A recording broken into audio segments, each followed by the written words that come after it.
Fellow citizens of Earth, have you ever felt more part of a global community? Have you ever felt more repelled away from people by social distancing? Look at the new vocabulary we're learning: social distancing, flatten the curve, epidemiologist, virologist, is that right? I never knew these words like 2-3 days ago.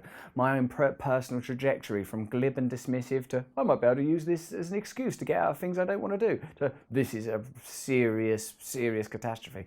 I've always been a slow learner.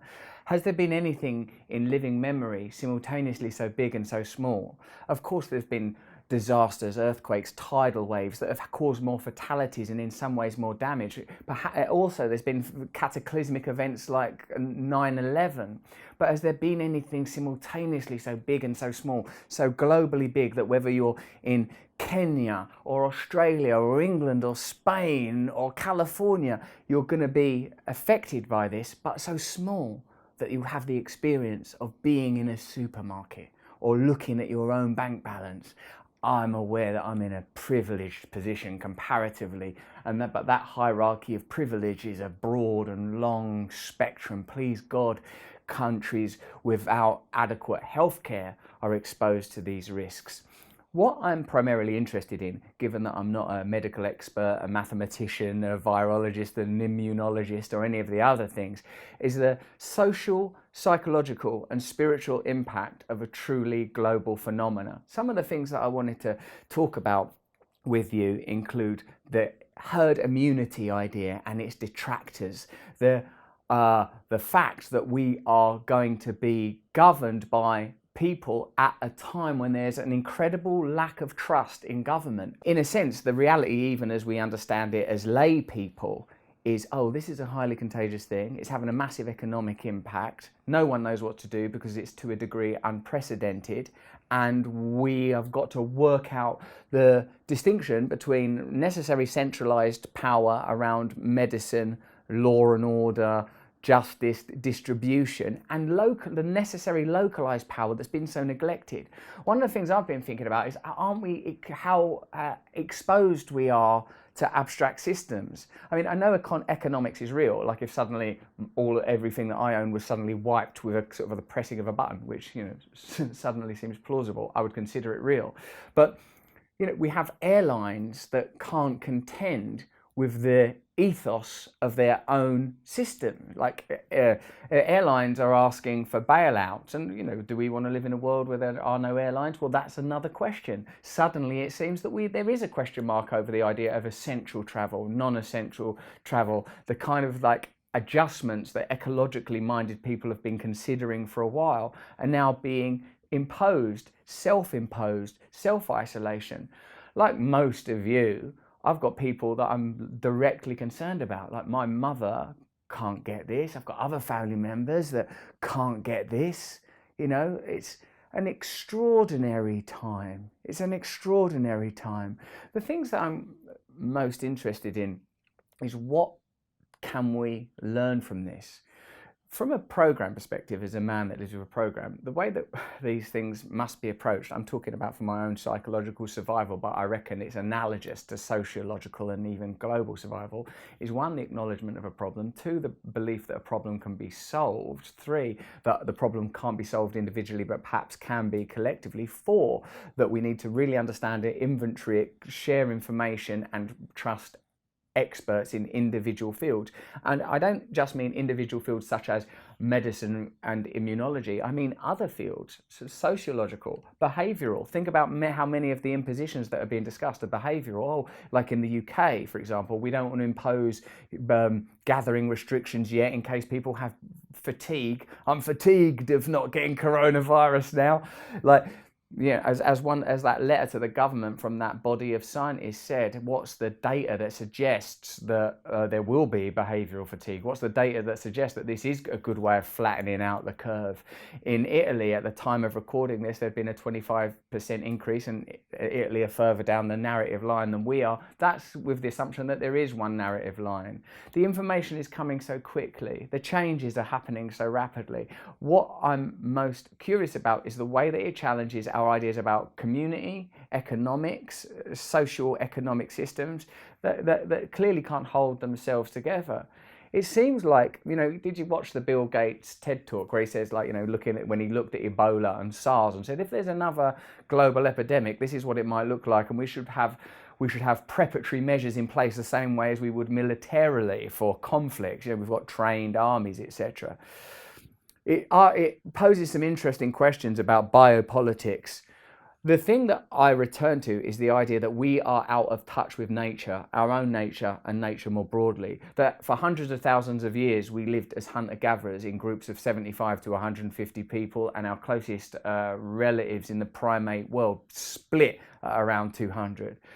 I wonder if we lived in a confederacy of tribal groups. There obviously needs to be centralization, as I mentioned at the beginning, around judiciary, medical issues, etc. But the confederacy applies that. Imagine if we lived in tribal groups where we shared, where we looked after one another.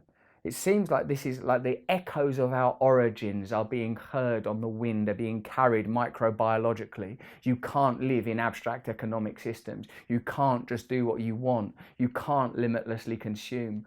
The way that it feels when our cathedrals of consumerism are laid bare, the empty, breadless, riceless shelves, and you realize, oh, this is invisibly held together by systems that we don't think about. Like Zaya Tong said, everything is filmed today except where our food comes from, where our energy comes from, and where our waste goes. Everything else you can look at on Instagram. Everything else can be seen. Well, now the unconscious world is surging up. We're being invited to go within. Did you check that verse from the Tao that I posted?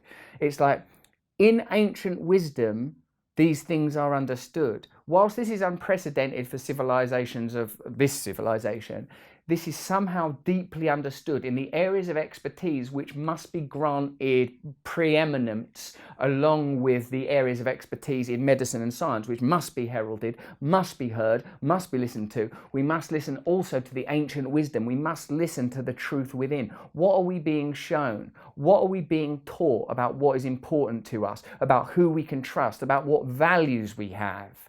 Who governs us? Is this how we want to be governed? What is the value of a nation state? What is the value of commercial capitalism if when nature surges back, it falls apart? As Osho said, and I know Osho was a man who had some complexity, Osho said, what is civilization? Civilization is just a clearing in the forest. Have you ever felt that more strongly? Have you ever felt more that the forest could close in? I use the forest as a metaphor for nature herself, that in the microbiotic subparticular world, forces can emerge and reclaim that which we believe but knew in our heart of hearts wasn't permanent.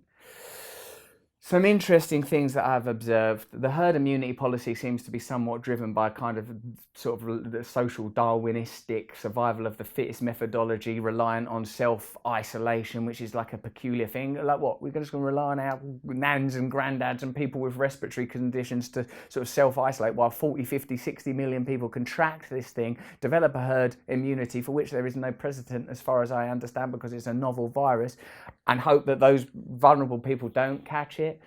It's interesting to confront that level of powerlessness. The airlines and manufacturing industries asking for bailouts. Oh, I see. So there is such a thing as society. There is such a thing as welfare and social care. We can't just survive on the principles of the market will decide, because look at what happens to the market when nature, or whatever this is, I know some people question the provenance of this condition, but that's in a sense always going to be speculative. In any event, it's here now, and the havoc that it's wreaking, it's difficult to see how one centralized body, be it pharmaceutical or otherwise, would benefit in a way that's tangible. We've invented the vaccine, let's release the virus. Oh my fucking God!